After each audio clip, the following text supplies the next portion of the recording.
Bonjour tout le monde, bienvenue à Top la vie en Estrie. Bon mardi. Aujourd'hui, je vous parle d'une troupe de théâtre nouvellement implantée à Magog après avoir œuvré une dizaine d'années dans la région de Gatineau. Et pour en parler, je suis en présence du directeur artistique de cette troupe de théâtre, le Théâtre du Beau-Risque, Claude Jutras. Bonjour. Bonjour.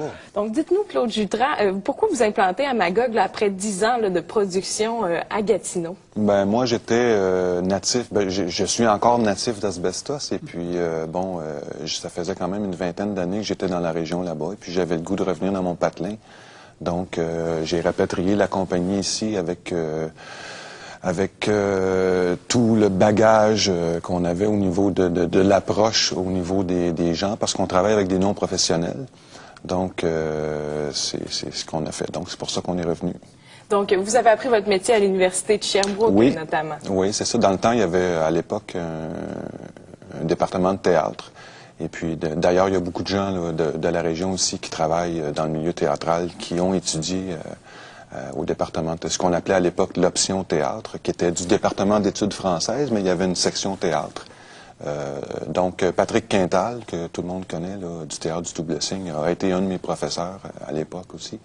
Donc, c'est ça. C'est avec un peu la même philosophie du théâtre qui est proche des gens et qui est pour les gens. D'ailleurs, le Double Signe font aussi, ici à Sherbrooke, du travail avec des non-professionnels en production, en leur offrant là, la possibilité de travailler dans un environnement professionnel. Et c'est ce qu'on veut faire aussi à Magog.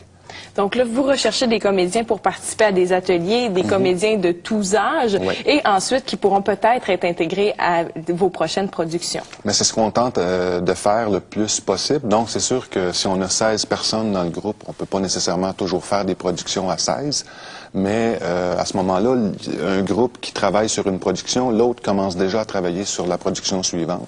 Et de fil en aiguille, on va en arriver à un certain roulement.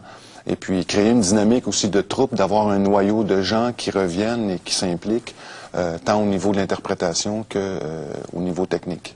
Et comment ça fonctionne lorsqu'on s'inscrit à vos ateliers? Quelle approche vous utilisez là, dans les ateliers? Donc, les gens sont familiarisés au jeu, mais aussi à la création de décors, costumes et tout ça. Oui, ça, c'est quelque chose qui va se développer naturellement. Comme ça fait pas longtemps que je suis revenu dans la région. Je suis à la recherche aussi. Je fais beaucoup de réseautage pour avoir des collaborateurs, des gens du milieu professionnel qui sont prêts à venir donner des ateliers là, au niveau des décors, au niveau des maquillages et tout ça. Donc, on est en train de se bâtir une équipe et puis petit à petit, on va solidifier un peu la base de la compagnie.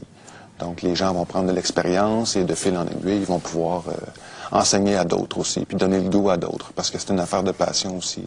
Donc, vous recherchez qui comme comédien? Est-ce que vous avez des exigences, un profil recherché pour les comédiens? Non, pas vraiment. On prend les gens où ils sont. Donc, on a des gens qui sont des employés de bureau, on a des mères de famille, on a des gens à la retraite, on a des jeunes étudiants, on a des enfants. Donc, on prend les gens où ils sont, puis on leur donne l'opportunité, tranquillement, pas vite, d'aller jouer des rôles, de prendre naturellement des connaissances techniques au niveau de l'interprétation, mais ensuite de ça, de mettre ça à l'épreuve, finalement, si on peut appeler ça une épreuve, de tester finalement ce qu'ils ont fait devant un public. Et puis, donc, on essaie de donner les rôles en fonction aussi de l'expérience des gens. C'est sûr que s'il y en a qui ont plus d'expérience ou qui en ont déjà fait, on va peut-être leur donner...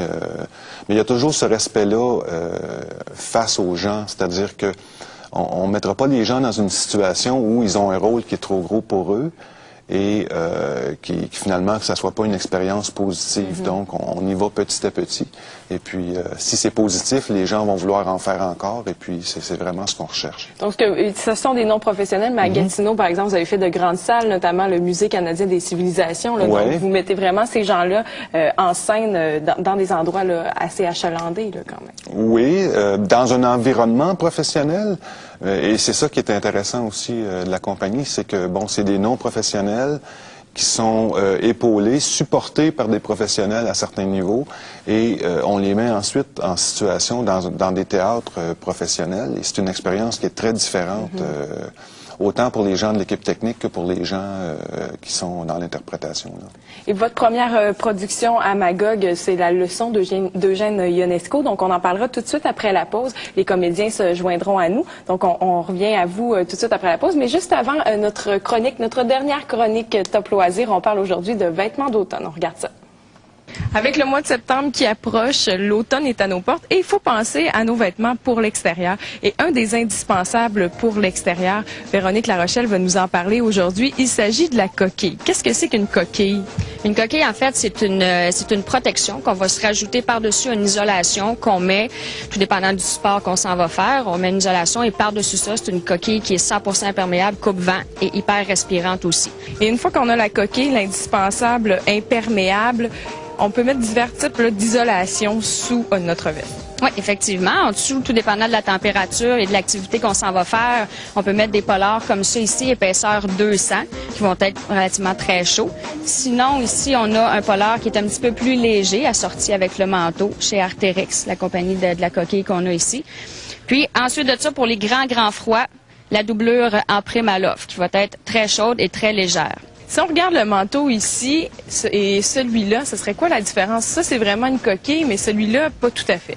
Celui-ci, c'est plus un petit manteau, 3 saisons, printemps, été, automne. Imperméable, les coutures sont scellées, mais il n'y a pas la membrane Gore-Tex. La membrane fait que ça respire beaucoup mieux. 100% imperméable, 100% coupe-vent.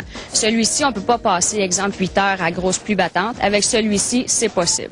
Et quand vient le temps de choisir un habit de neige pour les jeunes, qu'est-ce qu'on recherche comme caractéristique, comme qualité du vêtement? Pour les enfants, ce qui est très important, c'est d'avoir quelque chose de très chaud, imperméable le plus possible parce qu'ils se roulent souvent dans la neige. Fait que dans le junior, c'est là-dessus qu'on axe beaucoup. On a les ensembles North Face ici qui ont un très bon niveau d'imperméabilité. On tient aussi Ripzone, Burton et Chlorophylle. Chlorophylle sont des ensembles très chauds. Ici, on a les ensembles une pièce pour enfants très juniors. Puis on a aussi les ensembles 2 pièces qu'on va recevoir prochainement aussi là, pour adolescents. Quand on parle de chaleur, on pense souvent à la bonne vieille doudoune. Il me semble que l'hiver, ça, c'est très chaud et pratique. Donc, pour les enfants aussi, vous avez ça. Oui, effectivement. Chez les enfants, on a la veste, on a le manteau aussi avec manches. La seule chose, la veste en duvet est très chaude, mais c'est pas 100% imperméable ni coupe-vent. L'eau peut perler, la neige peut perler sur le manteau, mais à la longue, on va pas jouer dans la neige avec ça. L'eau peut passer à travers. Mais côté chaleur, c'est très bien. Avec un petit polar comme ça en dessous, là, on peut faire une bonne partie de l'hiver, donc jusqu'à -10 pour un enfant. Là, ça pourrait être très bien. À l'automne aussi. Là, ça... Nos enfants seront chauds cet hiver grâce à tes conseils, Véronique. Mais pour les adultes aussi, là, il y a quelque chose qui s'en vient. Oui, prochainement, on va avoir les manteaux Canucks, les bons manteaux Canucks, les parkas, qui sont très chauds. D'ici 2-3 semaines, là, ça devrait être arrivé au mur ici en magasin. Vous viendrez me voir, ça va me faire plaisir. Merci beaucoup, Véronique. Merci à toi.